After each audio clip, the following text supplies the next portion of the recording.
The acting Prime Minister has hit out at climate change protesters as the coalition continues to face criticism about its handling of the ongoing fire emergency.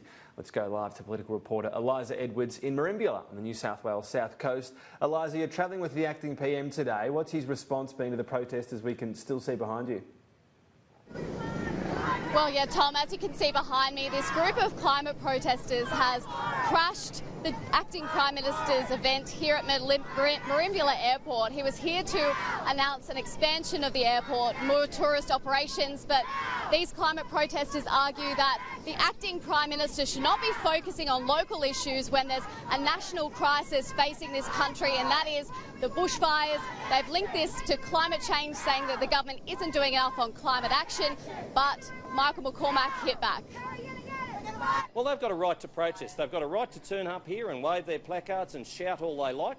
Fact is, I hope they're on their lunch break, and if they want to do that during their lunch break and then go back to productive work, that's fine.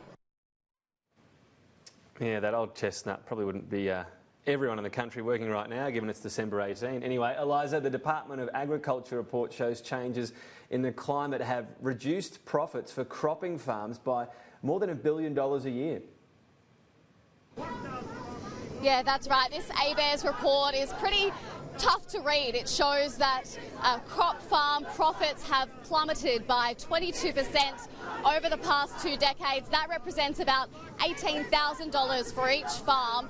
And the Deputy Prime Minister, Michael McCormack, I asked him about this report and whether he was shocked by what he read. He said it's no surprise that people are finding it tougher to stay on the land.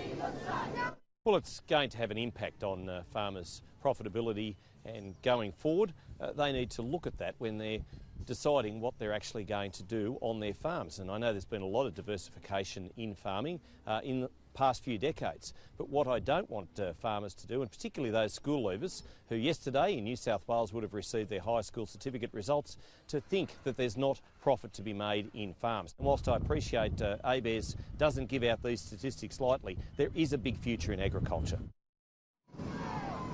Tom, as you can see behind me, the group of protesters has just moved towards the fence of the Merimbula Airport as Michael McCormack boards his plane back home to Wagga.